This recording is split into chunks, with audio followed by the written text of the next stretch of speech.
Srimad Srila Bhakti Siddhanta Saraswati Goswami Prabhupada ki jai. Vichilita Pravishta Paramahansa Srila Gaur Kishore Das Babaji Maharaj ki jai.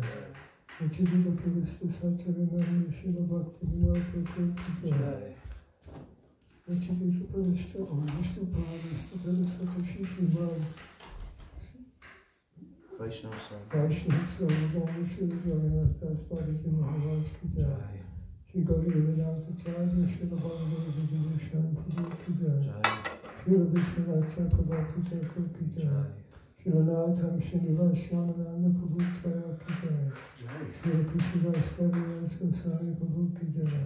Srila Sanatan Bhakti Raghunath Jiva Gopal Bhaktidas Raghunath Goswami Prabhu ki jai.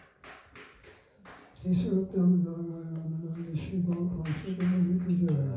Ramacharya Shri Haridas Thakur ki jai. Prem se kaho Sri Krishna Chaitanya Prabhu Nityananda Shri Advaita Gadadhara Shivasari Gaur Bhaktivinoda ki jai. Shri Antadeep Mayapur Shri Matadeep Padumadeep Matadeep Kavadeep Matadeep Dhanadeep Matadumadeep Madhurapada Shri Navadeep Dham ki jai. Shri Shri Radha Krishna Gopa Gopi Govardhan Vadasavanavaka Shri Rajmandala ki jai. Shri Shamakand Radhakand Yamuna Ganga Tulsi Bhakti Devi ki jai. Shri Yogamaya Paramasi ki jai. Gopishwar Mahadev ki jai. Jagannath Baladev Subhadra Sudasan Chakriti ki jai. Shri Purushottam Chaitra ki jai. Shri Srila Bhagavan ki jai. Bhakti Prabha Shri Prahlad Maharaj ki jai. Gantala Srimad Bhagavatam ki jai. Shri Harinam Sankirtan ki jai. Ananta Koti Vaishnava Vrinda ki jai. Samagata Bhakta Vrinda ki jai. Nitai Gaur Premanandi Hari Hari Bol. Okay. Today we're going to dive into the Sindhu, the ocean of Bhakti Rasa, as given by Srila Rupa Goswami.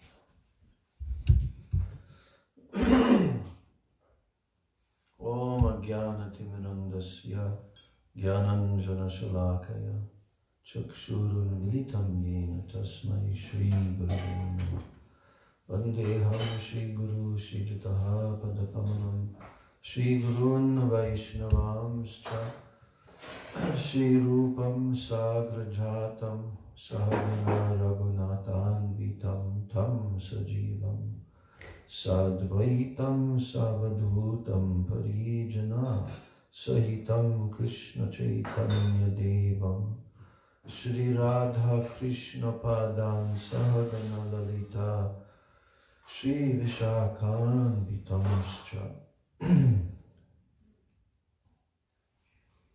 Mukam Karoti Vachalam Bhangam Langayati Girim Yat Kripa Tamaham Bande Shri Gurun Dinataranam Vancha Kalpatarubhyascha Kripa Sindhu Pya Eva Cha Patitanam Pavanebhyo Vaishnavebhyo Namo Namaha Namo Mahabhadanyaya Krishna Prema Pradayate Krishnaya Krishna Chaitanya Namane Gaura Trishe Namaha Nityanandam Namastubhyam Premananda Pradayane Kalo Kalmashanashaya Janava Pataye Namaha Panchatattvatmakam Krishnam Bhakta Rupa Swarupakam Bhaktavataram Bhaktakyam Namami Bhakta Shaktikam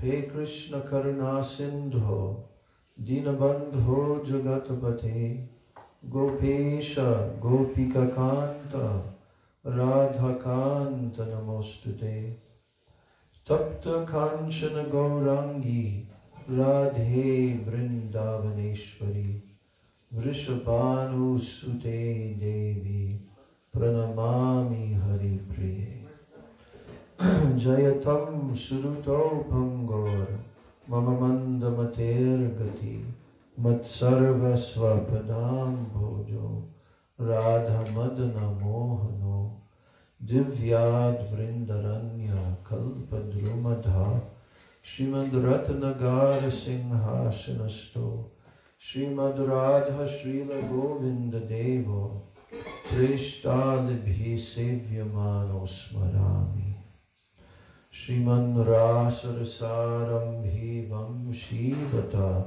Tatakstitaha Karshan Venu Swanayar Gopir Gopinata Shriyestunaha Brindai Tulsi Debai Priyai Keshavasya Cha Krishna Bhakti Prade Devi Satyavachai Namo Namaha Shri Krishna Chaitanya Prabhu Nityananda Shri Advaita Gadadhar Shivas Adi Gaur Bhakta Vrinda Hare Krishna Krishna Krishna Hare Hare Hare Rama Rama Rama Hare Hare Hare Krishna Krishna Krishna Hare Hare Hare Rama Rama Rama Hare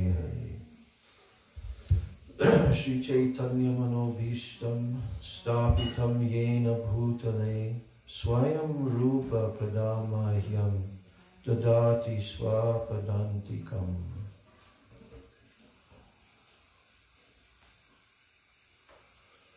So first of all, I'm offering my unlimited Dandavat Pranams and my Shraddha Pushpanjali at the lotus feet of my most worshipable, beloved Diksha Gurudev Nityalila Pravishta Om Vishnupad Paramahansa Astatarasata Sri Srila A.C. Bhaktivedanta Swami Maharaj Srila Prabhupada.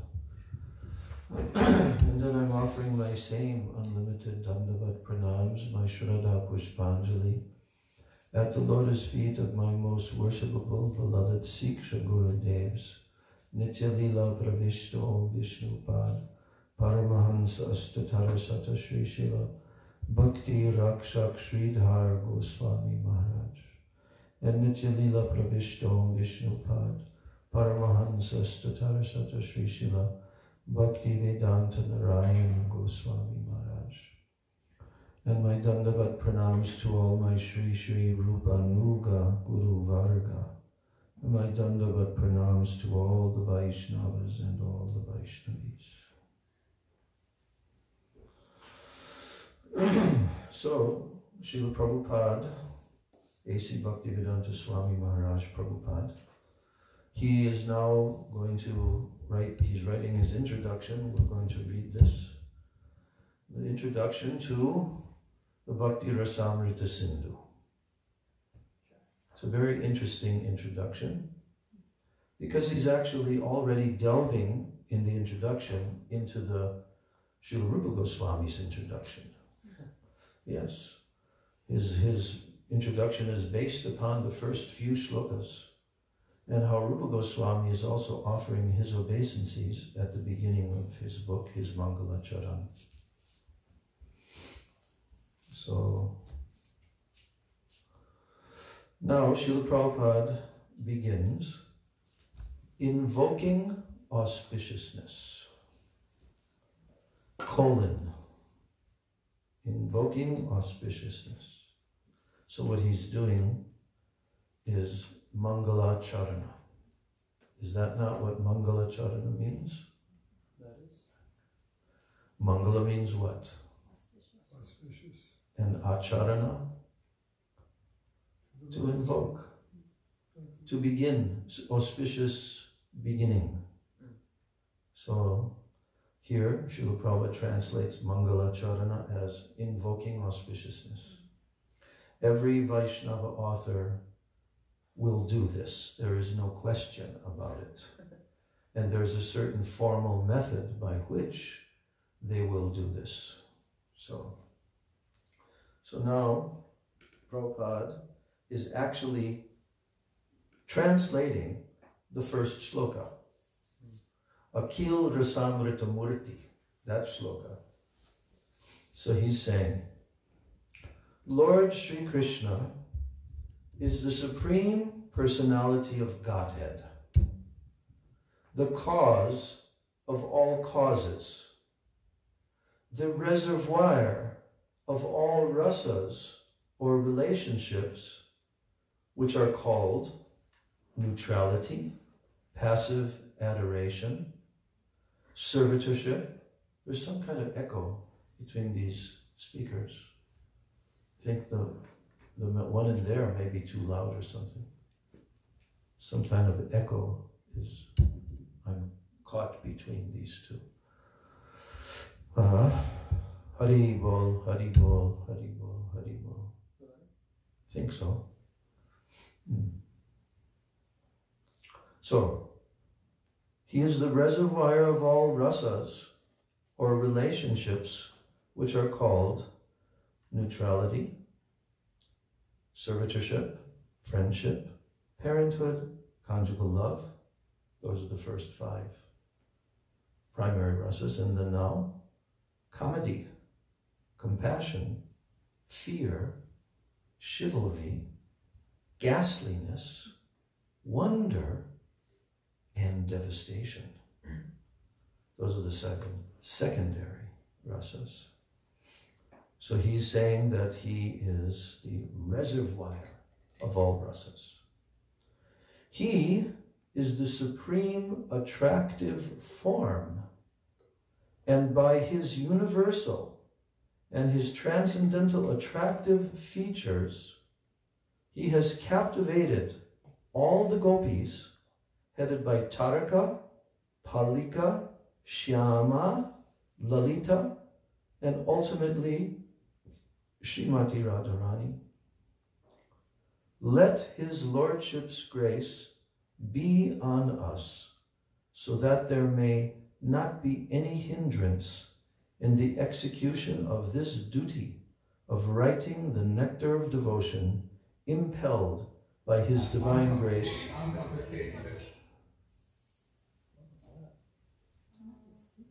Impelled by his divine grace, Sri Srimad Bhaktisiddhanta Saraswati Goswami Prabhupada. It might be because he has his phone connected, no? Then where would that come from? Was it coming from that speaker or what? It sounded like it. Yeah, it did. There's nothing connected to it. Okay. So now, just to focus on what we just read. You know, Rupa Goswami has written the introductory verse.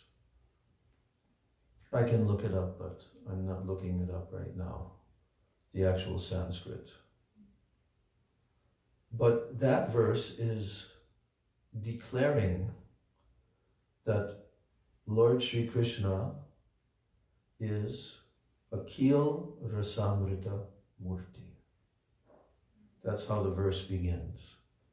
Akhil means complete. Rasamrita Murti. He is the very Murti, form and embodiment of all rasa. That's how Rupa Goswami begins. And here, Prabhupada has pointed out that there are 12 rasas. Yes, and he is the reservoir of all rasas or relationships. Now, try to keep the language that Prabhupada uses very in the forefront. Srila Prabhupada, in the beginning of his Krishna consciousness movement, he gave lectures, which were then produced into small pamphlets. And one of those pamphlets was named Krishna, the Reservoir of All Pleasure.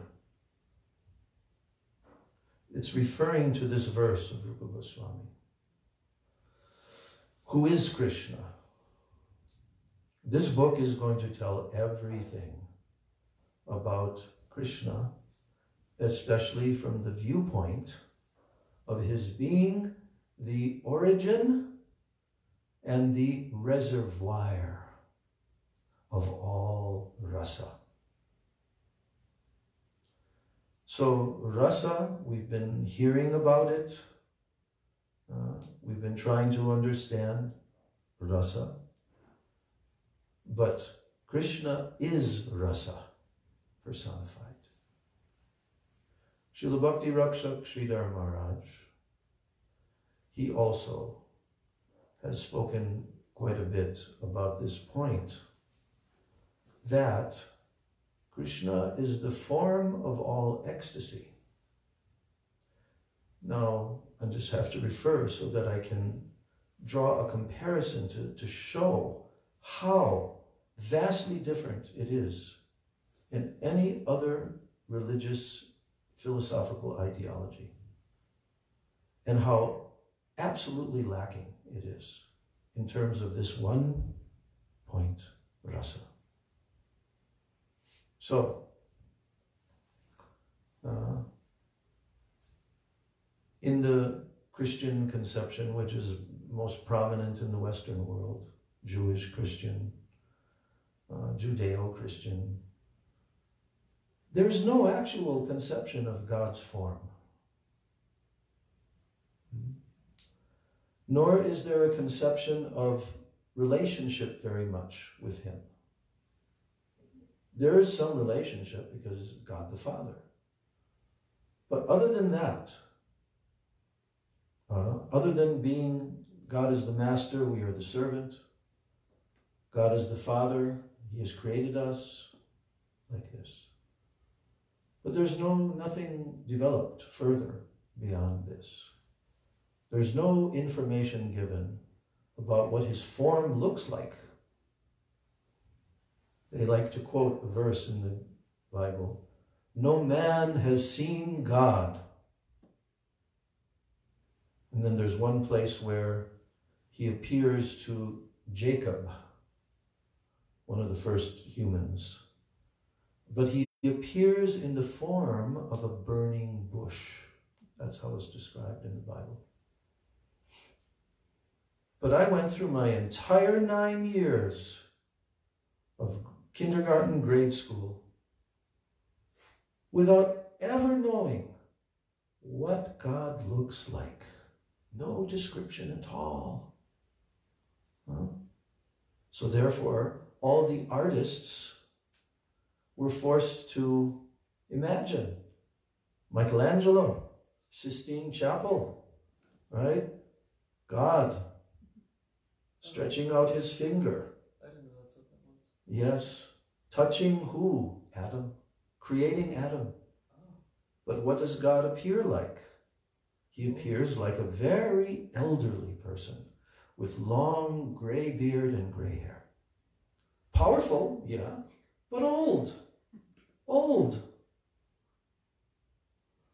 So I'm just trying to point out how greatly lacking the entire Western civilization is in terms of personalism. That's why it was so easy for impersonalism to spread in the West, because they have no conception of the transcendental form of the Supreme Being. So, it's a very striking experience that I had when I learned that Krishna is God. I'm going to tell you a little story. The first day that I stayed overnight in the Hare Krishna temple in Detroit and got up for Mangalartik, and after the Mangalartik there was like an hour and a half, 2 hours of japa. It was summertime, August. Devotees were going outside and circumambulating around the temple and sitting in the temple and chanting. So I was chanting. And then I came to a framed picture of the famous poster, which is called Gopal Krishna. Do you know which one I'm referring to? He's got his arm around the cow. Not a cow. With pot of butter? Huh? Is it the one with the pot of butter? No. Krishna, this you can know this because he's sitting on a rock. Oh. He's, And his foot's kind of like the deer. his feet are sitting in a very beautiful way, like his foot is like this, right? Very elegant. Very elegant, soft, sweet, and his face was exquisitely painted by that artist. And he's holding by his arm a small deer. Oh, I thought it was a cow. We thought that, but if you look closely, it's not a cow. And as we learned from the Venu Gita, the deer are also there. And they come very close to Krishna. Okay? But that was not a calf. The face is not at all the face of a calf. It's a deer. And he's kind of looking up like this, and Krishna is just... And he has his flute on his lap, something like that. He's holding onto his flute. And I want to tell you, Krishna gave me some very special experience. Don't know what to call it, realization, whatever. But it is as if, because at this point, I'd already understood Krishna is God. And I had no problem with that, because there's no other competitor anyway.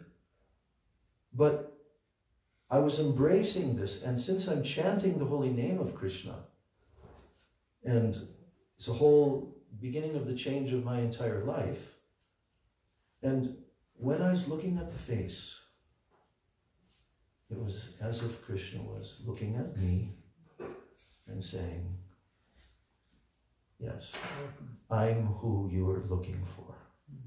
Like that. Now, the personalism. Why did Srila Prabhupada, from the very beginning with Shamrani, if you read her book, he wanted artists. He wanted artists. He envisioned an entire art department. He wanted artists to paint paintings and send them to all of his temples, which they were doing in that early 70s period. Huh? Why? Why was paintings so important? Please tell me. Huh? To reinforce the conception that God is a person. Yes. So people don't have to imagine? Yes. These are Archa Vigrahas. You know, that's what the deity form is called. Archa Vigraha. The form of the Lord that manifests through the material elements. Is an actual Vigraha, a form of the Lord. In the Christian churches, they don't have, short of Michelangelo, that, but most Christian churches, whatever denomination they are, they don't have any real pictures of God because they don't know. So they have pictures of Jesus and they have pictures of other saints and so forth. But God, no. So Srila Prabhupada, from the very beginning, he's introducing this.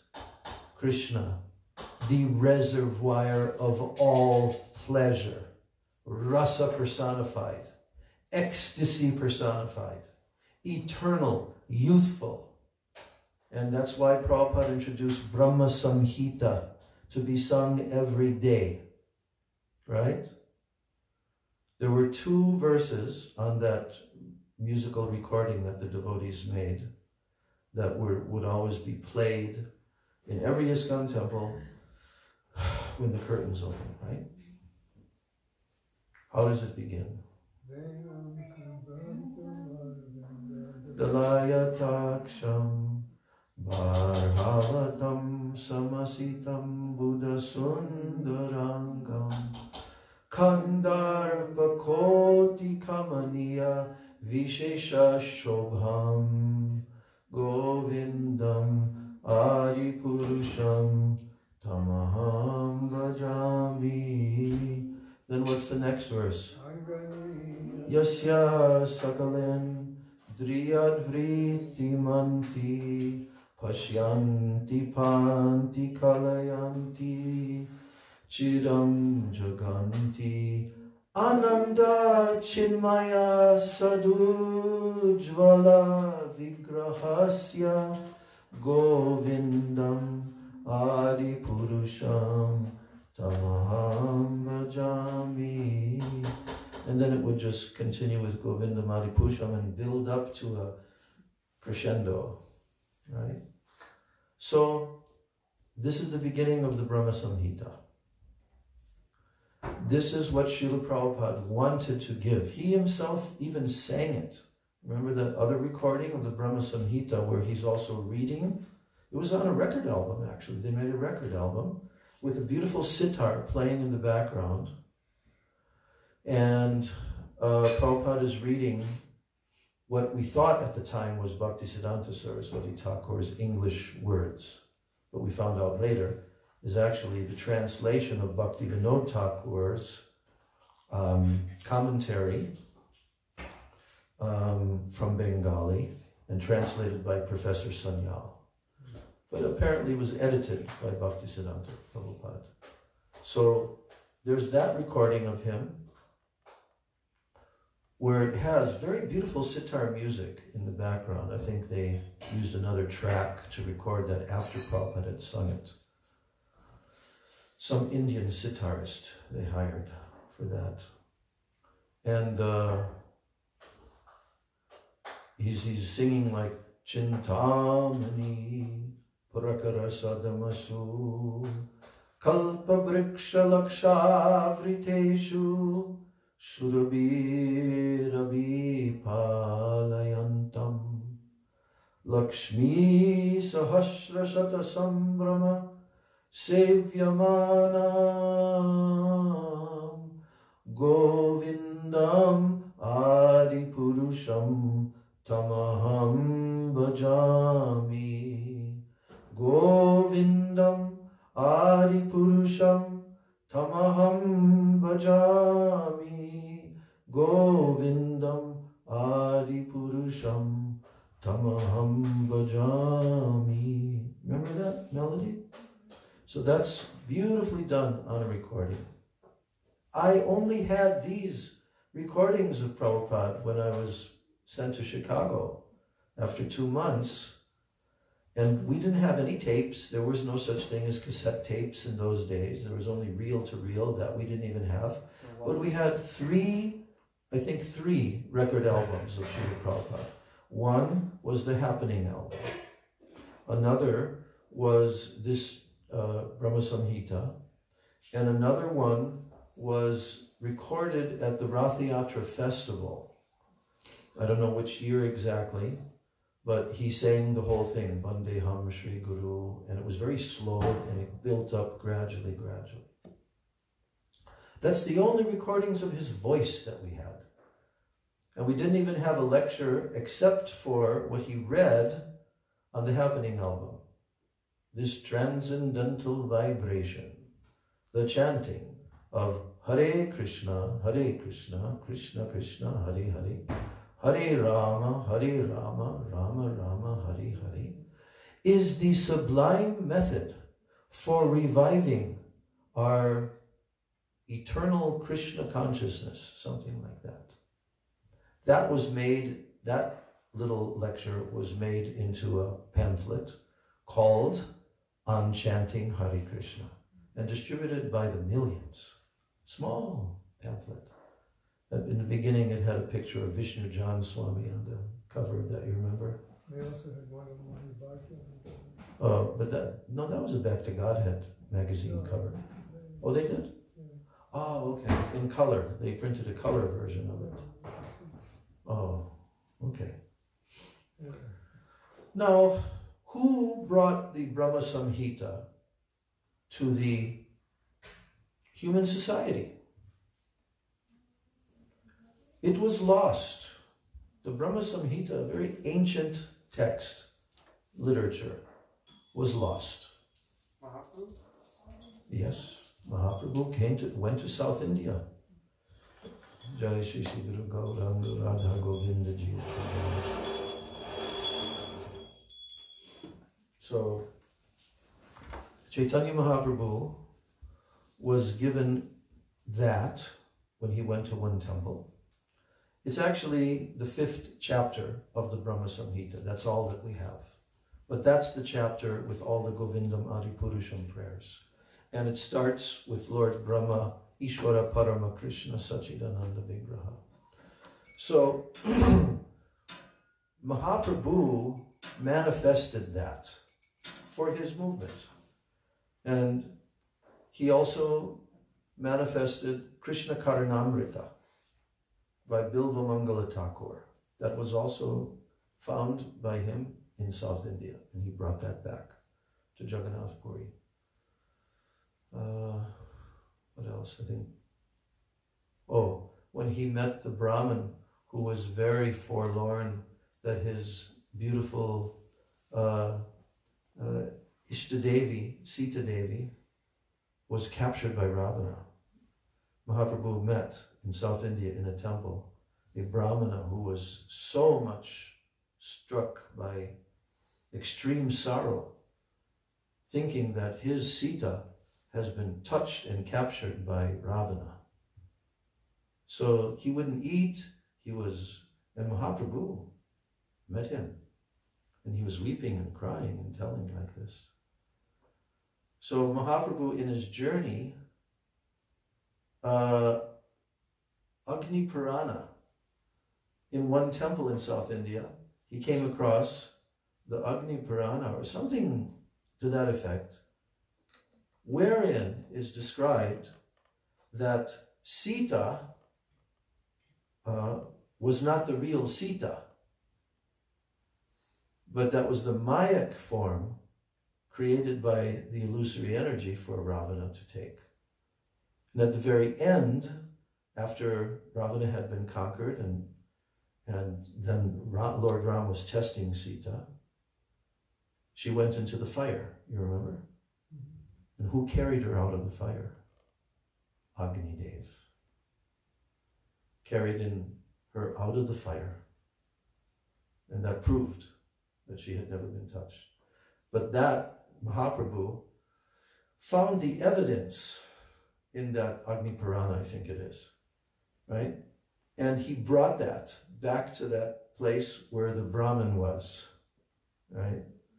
And he showed it to him. Oh, and then the Brahmin became so overjoyed. Oh, my Sita, she was never touched, right? So like that, Mahaprabhu had his pastime of bringing to the attention of the whole world these texts, and especially the Brahma Samhita, which Gurudev also gave with a commentary of Bhaktivinoda Thakur and Jiva Goswami, right? So Srila Prabhupada introduced that in the very beginning because it's a direct, beautiful, poetical description of who? Krishna and his transcendental form. The first 4 or 5 verses, especially after Ishvara Parama Krishna, when the first verse from Chintamani Prakarasadamasu, then coming into the other verses. Each one of them are describing Krishna's abode, Krishna's cows, the desire trees, the Lakshmis who are serving with intense love to Krishna, surrounded by thousands, millions of Lakshmis or gopis, right? All his revels and pastimes. Pastimes of love, yes. Venum kvanantam aravinda dalaya taksham. Here it is telling that the Venu, he is playing. Kvanantam means he's blowing and playing on his flute. Venu. Aravinda dalaya taksham. His lotus eyes are like an expanded lotus petals. Aravinda means lotus. Barhavatam samasitam. On his forehead, on his top of his head, is bedecked with peacock feathers, right? Barhavatam samasitam. Ambuddha sundarangam. Ambuddha means like a beautiful fresh rain cloud. Sundarangam, his angas, his limbs, sundar, are so beautiful like a fresh rain cloud. Kandarpa koti kamaniya vishesha shobham. Shobha means what? Beauty. Vishesha means extreme specific beauty. Vishesha Shobham. He is so extremely beautiful that he is attracting Kandarpa Koti Kamaniya. Millions and millions of Kandarpas, cupids. Here's a description of God and his form. Then it goes on. Angani yasya sakalendriya vritti manti. Now it's talking about how all of his angas, all of his limbs, all of his bodily parts, they're interchangeable. They can perform the function of any other limb.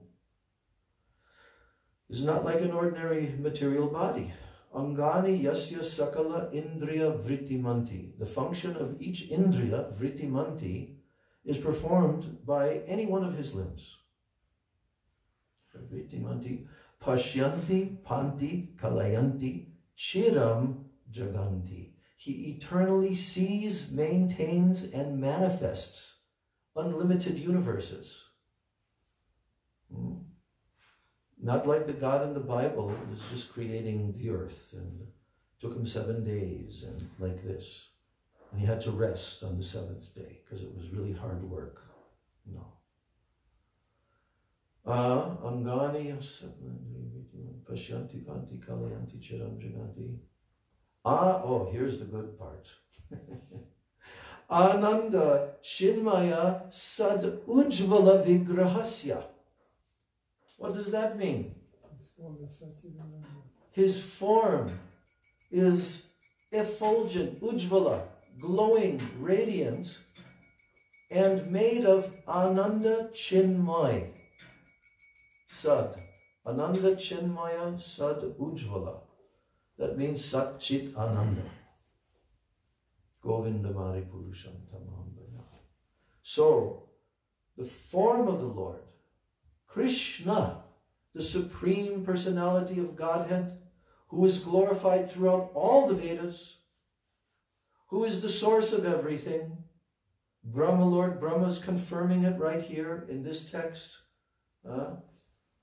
That's the personality that the whole world does not know about. Radhaballabha asked Prabhupada, how do we tell Krishna, I love you? And he said, Govindamadi Purusham Tamaham Bhajami. Yes, it is like that. Yes. So Prabhupada wanted to stimulate this in all the devotees. So the Vaishnava culture is so rich with all of this Siddhanta, which Mahaprabhu brought to the whole world through Rupa Goswami, Sanatana Goswami. And he personally instructed Rupa Goswami for 9 or 10 days, right? And gave him the whole basis of the whole science of bhakti rasa, which he manifested in his literatures. So the first verse that Rupa Goswami composed is presenting this personality about whom the Bhakti Rasamrita Sindhu is written. And that person is Lord Sri Krishna, the Supreme Personality of Godhead, the cause of all causes, the reservoir of all rasas or relationships. Yes, and in the verse, he's telling that he is the supreme attractive form, and that's what he's describing in that first verse, that he is the supreme attractive form. And Rupa Goswami specifically describing how there are 4 categories of gopis. He names Taraka, Palika, Shyama, Lalita. They're all from 4 different categories of gopis, and he has captivated all of them. And especially Srimati Radharani. Radha Vidur Jayati, at the end of that verse. May there be all victory to this personality who is the Akhil Rasamrita Murti.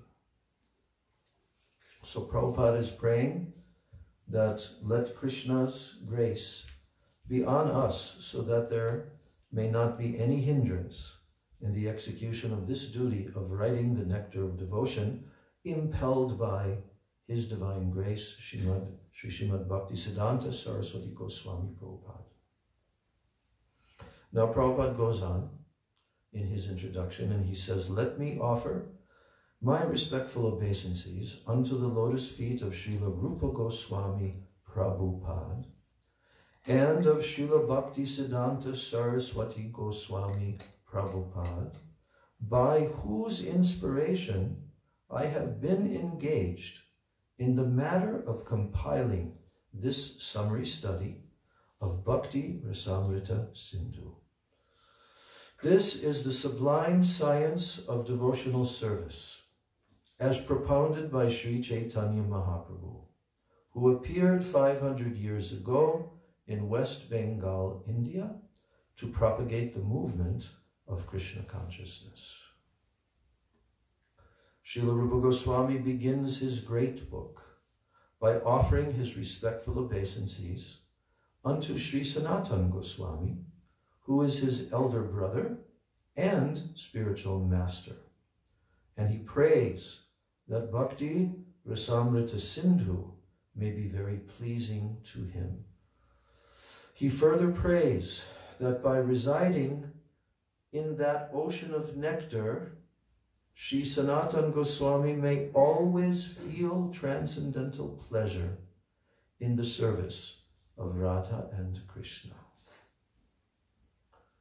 So now Prabhupada is referring to Srila Rupa Goswami's description of the great devotees and the great acharyas. He's paying his obeisances to them. He says, let us offer our respectful obeisances to all the great devotees and acharyas, holy teachers, who are compared to sharks.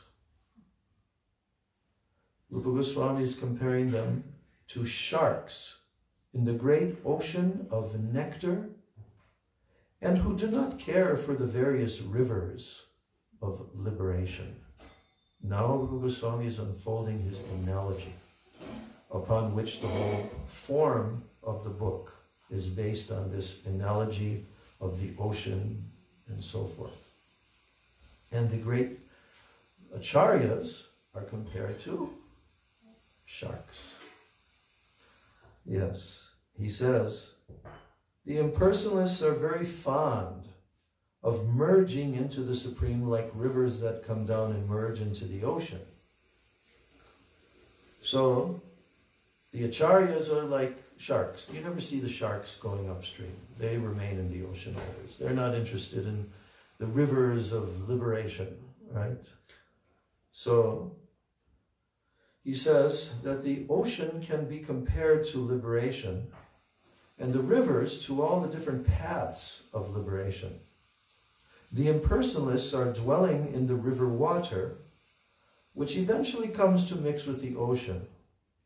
They have no information, however, that within the ocean, as within the river, there are innumerable aquatic living entities. The sharks who dwell in the ocean do not care for the rivers which are gliding down into it. The devotees eternally live in the ocean of devotional service, and they do not care for the rivers. In other words, those who are pure devotees, they always remain in the ocean of transcendental loving service to the Lord, and they have no business with the other processes which are compared to the rivers that only gradually come to the ocean. Srila Rupa Goswami prays to his spiritual master, Srila Sanatana Goswami, for the protection of Bhakti Rasamrita Sindhu, quote, the ocean of the pure nectar of devotional service. From the argumentative logicians, he's praying for protection of this ocean from who? From the argumentative logicians who unnecessarily meddle in the science of service to the Lord. He compares their arguments and their logic to volcanic eruptions in the midst of the ocean. In the midst of the ocean, volcanic eruptions can do very little harm. And similarly, those who are against devotional service to the Lord and who put forward many philosophical theses about the ultimate transcendental realization, they cannot disturb this great ocean of devotional service. The author of Bhakti Rasamrita Sindhu, Srila Rupa Goswami, very humbly submits that he is just trying to spread Krishna consciousness all over the world, although he humbly thinks himself unfit for this work. So imagine, Rupa Goswami, the topmost personality, is thinking himself unfit for this. And he's just humbly submitting that even though I'm unfit, I'm just trying to spread this mission. So that should be the attitude of all preachers of the Krishna consciousness movement, following in the footsteps of Srila Rupa Goswami. We should never think of ourselves as great preachers, but we should always consider that we are simply instrumental to the previous acharyas. And simply by following in their footsteps, we may be able to do something for the benefit of suffering humanity. That's how the preachers are supposed to think. So, Bhakti Rasamrita Sindhu is divided into 4 parts, just as the ocean is sometimes divided into 4 parts. And there are different sections within each of these 4 divisions. So the title of the book is Bhakti Rasamrita Sindhu, and the form of his composition is divided into a figurative 4 parts of the ocean, and within each part there's subsections. So he says, originally in Bhakti Rasamrita Sindhu, the ocean is divided like the watery ocean into east, south, west, and north, while the subsections within these different divisions are called waves. Okay? As in the ocean, there are always different waves, either on the eastern side, the southern side, the western side, or the northern side. Bhakti Rasamrita Sindhu similarly has different waves. In the first part, there are 4 waves. The first being a general description of devotional service. That's the first wave. General description of bhakti. The second concerns the regulative principles for executing devotional service, which is called Vaidhi Bhakti. And the third wave, devotional service in ecstasy, and the third wave, devotional service in ecstasy. So that's Raganuga. And in the fourth is the ultimate goal, love of God. These will be explicitly described along with their different symptoms. Actually, devotional service in ecstasy is the Bhav Bhakti. The Raganuga is in the description of concerning the regulative principles for executing devotional service.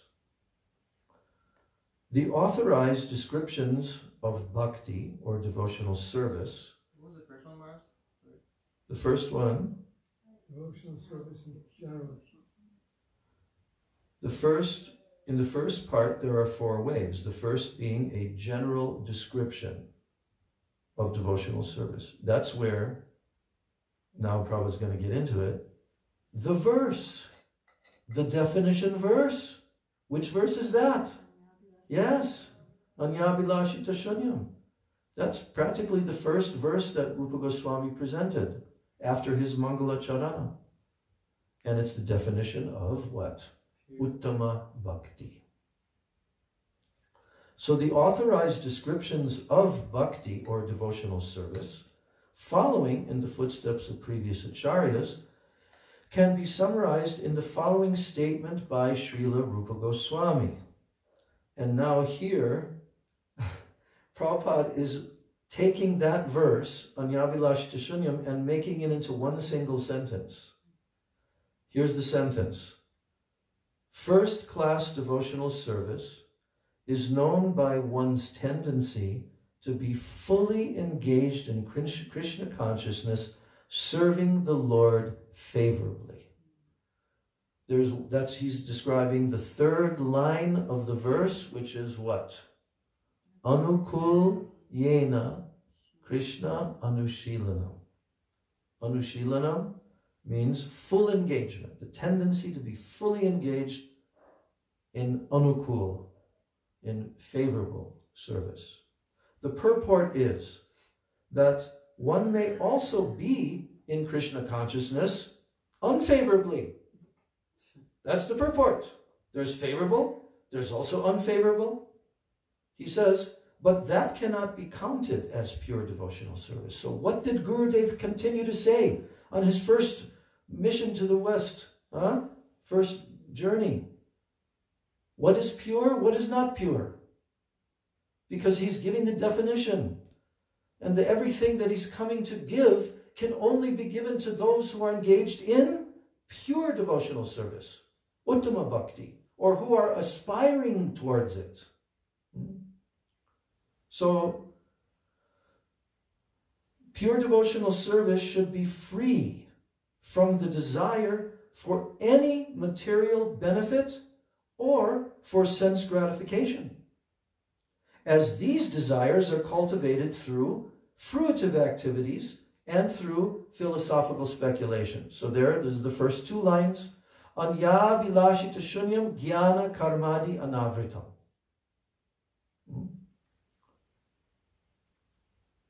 Generally, people are engaged in different activities to get some material profit, while most philosophers are engaged in proposing transcendental realization through volumes of word jugglery and speculation.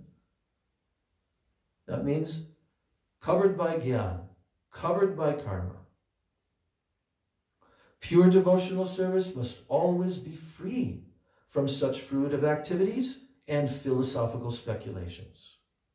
One has to learn Krishna consciousness or pure devotional service from the authorities by spontaneous loving service. And what is the spontaneous loving service? Rag, Marg, Raganuga Bhakti. Prabhupada's mentioning it here. He says one has to learn this from the authorities by spontaneous loving service. So, I think it's time now, right? Right, okay. So, yeah. And then tomorrow we'll go on reading about how devotional service is a sort of cultivation. And that's very important because Anukul Yena Krishna Anushilanam. When we come to read, we'll go over and also read the introduction to the Bhakti Rasamrita Sindhu Bindu. And there's like 4 pages breaking down this verse, Anyavilash Shunyam, into each word and into the meaning of each word, and even parts of words, like Anyavilashita. And Ashita is very important that it's there. So we'll hear about all that. And we'll go on in our study of the Bhakti Rasamrita Sindhu, the ocean of the pure nectar of pure devotional service. Gaura Premanande, Srila Rupa Goswami Prabhupada ki jai. Shri Rupa Nuga Guru Varga ki jai. Ananta Koti Vaishnava Vrinda ki jai. Gaura Premanande. Vansha Kalpatarubhascha.